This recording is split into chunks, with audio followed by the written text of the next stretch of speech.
our start points.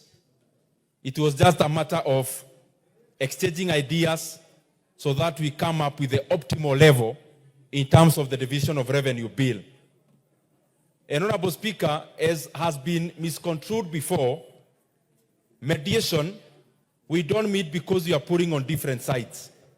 We meet because we are looking for the best option for the country. And that is why even when the mediation sessions were very heated, Honorable Speaker, we were able to conduct all the sessions with a lot of decorum, and of course based on the fact that we were looking for the best figure for our counties, but also that what the country would afford, Honorable Speaker. The genesis of this process, Honorable Speaker, is that we came to this house in the around mid of this year. We passed what we call the budget. What we usually call the budget is the appropriations bill, Honorable Speaker. And after that, Honorable Speaker, is that we went ahead and we had already passed the division of revenue bill. Honorable Speaker, there needs to be alignments between the appropriations bill,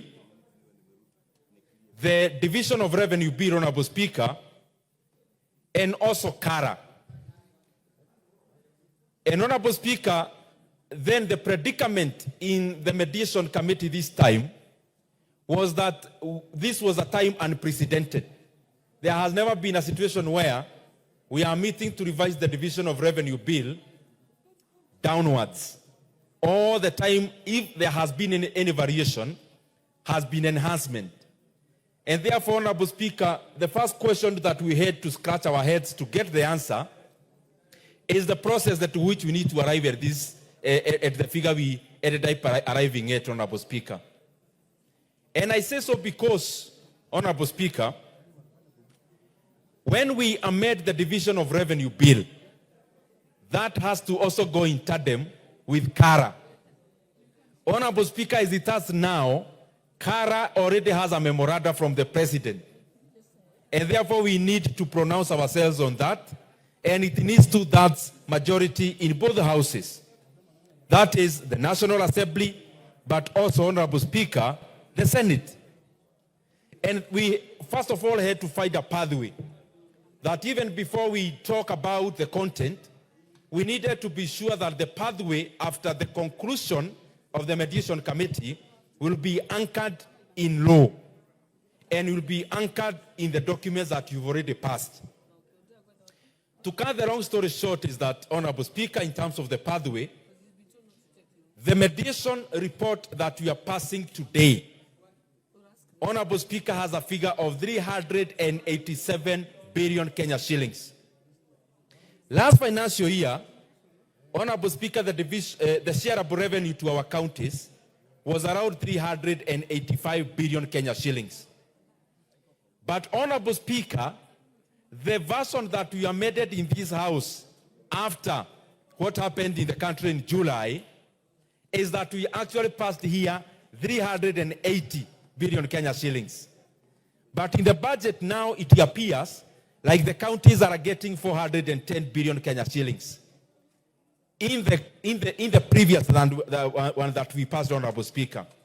But this is so because there were carryovers of 30 billion Kenya shillings, Honorable Speaker, and therefore the shareable revenue of 380 plus the 30 carryovers, that is what now reflects in the current budget of Kenya shillings, 410 billion shillings.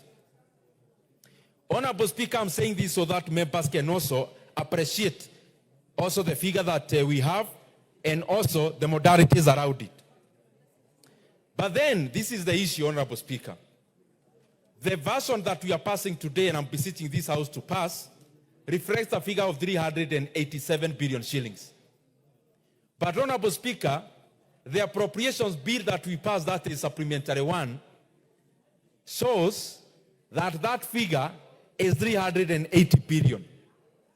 Honorable Speaker, we also have CARA, which we had forwarded to the President with a figure that was previously there of 400.1 billion shillings, but was sent back with a memoranda, Honorable Speaker, and to overturn that memoranda from the President, we require that this House has to have 2/3 majority, and also the Senate has to have 2/3 majority.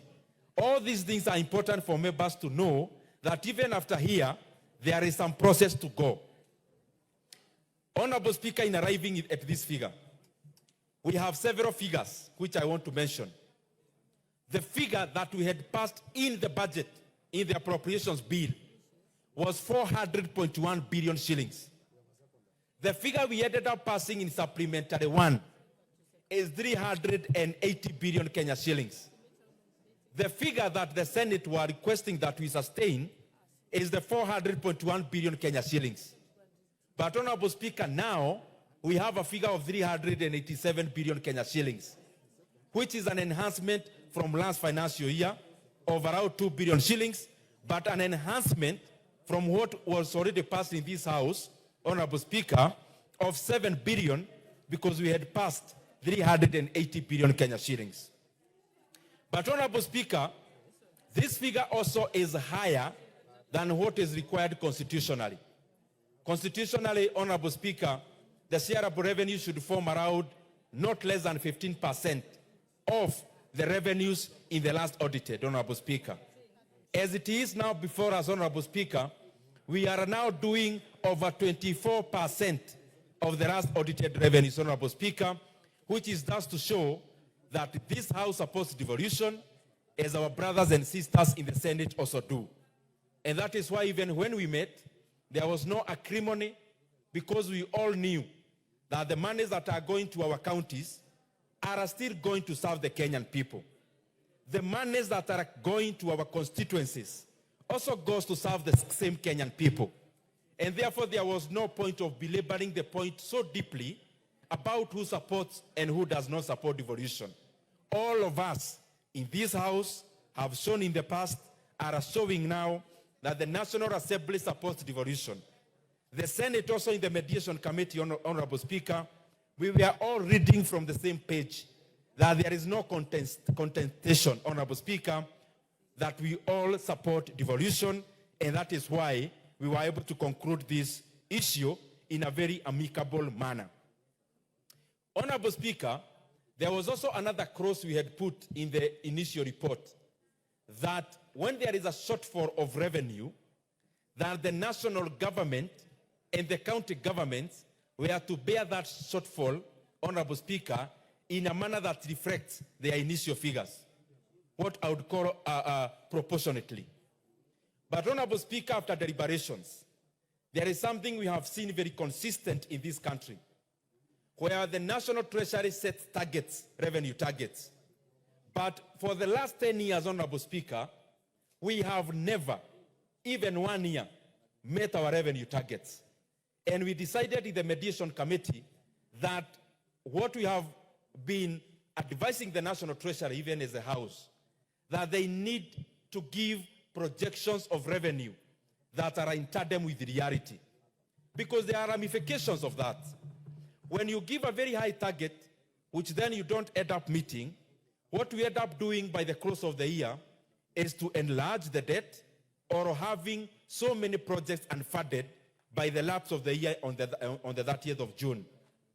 It is the same reason, Honorable Speaker, that by the last financial year, the country was not able to fund projects worthy Kenya shillings 218 billion shillings. And what we were only able to carry over as a country, Honorable Speaker, was only the 30 billion for counties, a little bit for CDF, and a little bit for pensions, which was just around 60 billion. All the other monies, Honorable Speaker, are projects, and especially developmental, that ended up unfunded by the lapse of the financial year.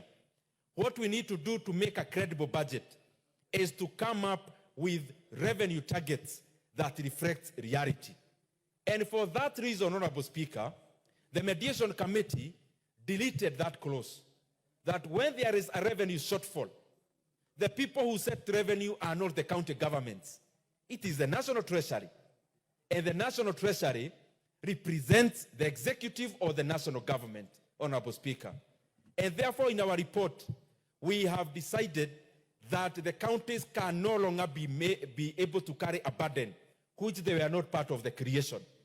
And therefore, when there is a shortfall in revenue targets, it is only the national government, as has always been there before, to carry the entire burden, because that burden cannot be carried by the county governments because they are not even the authors of these revenue targets, Honorable Speaker.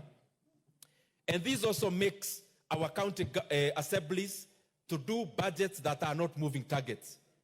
When we give them, Honorable Speaker, figures that may change, we are just basically telling our county assemblies to pass budgets that may actually not be fulfilled.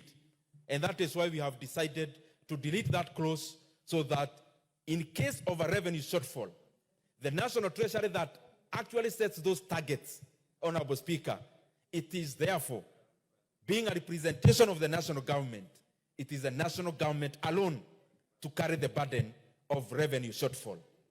Honorable Speaker, the other thing that I want to highlight is that besides this bill that is before us, before this motion that is before us, there is already another mediation, Honorable Speaker, which will actually be meeting for the first time tomorrow.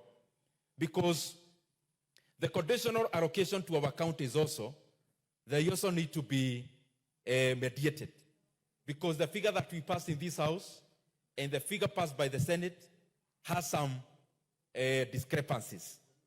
And Honorable Speaker, I would beseech this House, because I know the undercurrents around the issues we were discussing.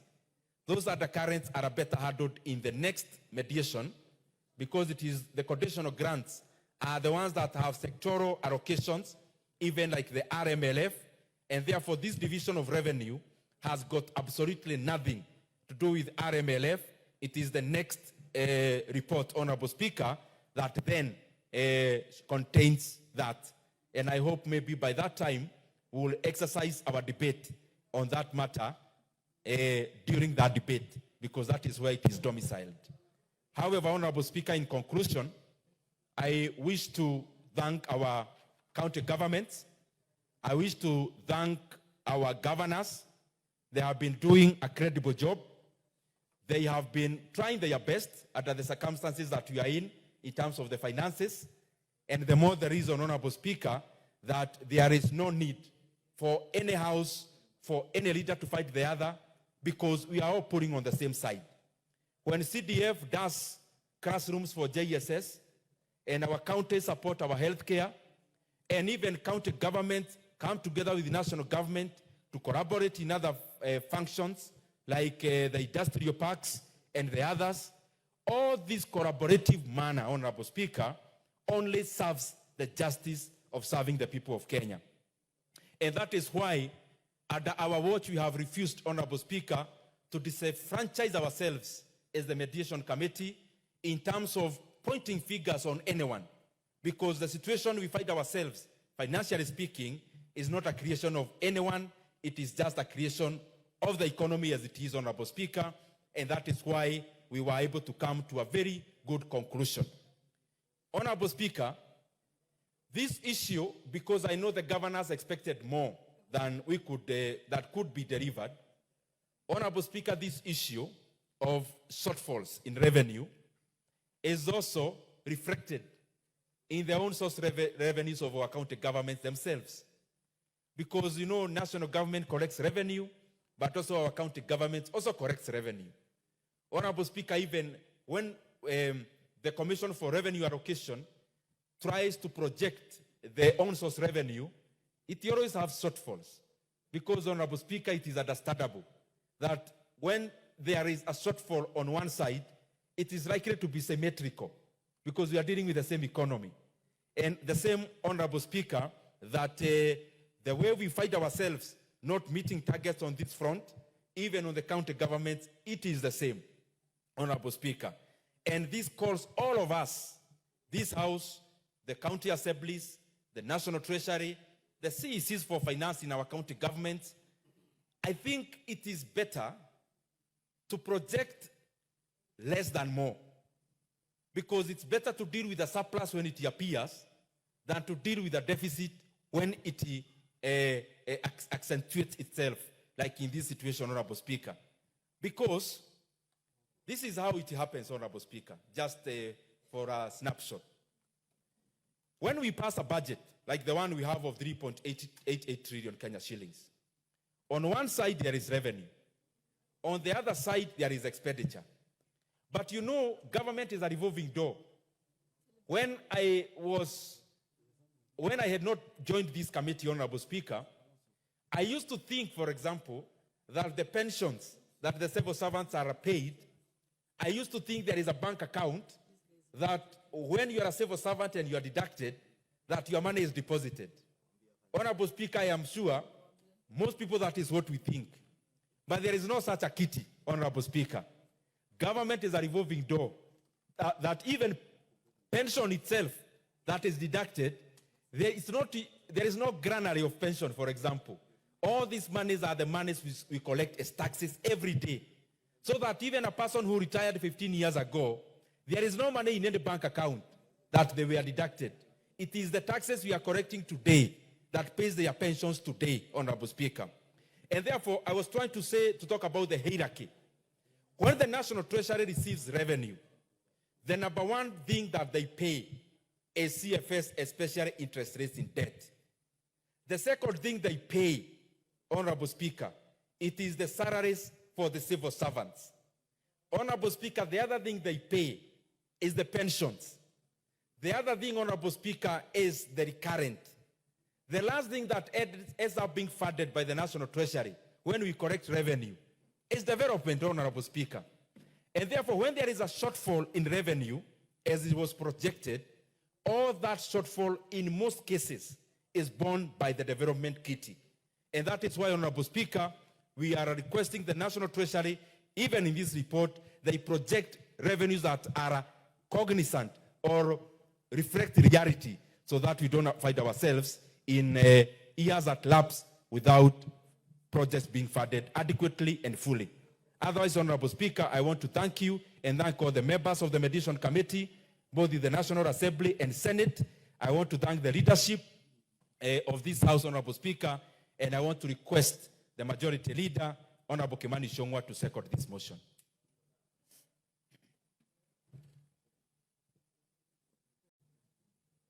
Thank you, Honorable Speaker. Allow me first to thank our Chair, Budget and Appropriations Committee, who also was co-chairing the mediation committee between us and the other House, and all the members of this House and the Senate who engage in this very rigorous mediation process. Honorable Speaker, every mediated bill is a question of big give and take, and I must thank even the senators who had otherwise taken a very intransigent position or standing with governors to ask for 400 billion. And I must thank them for eventually seeing the light and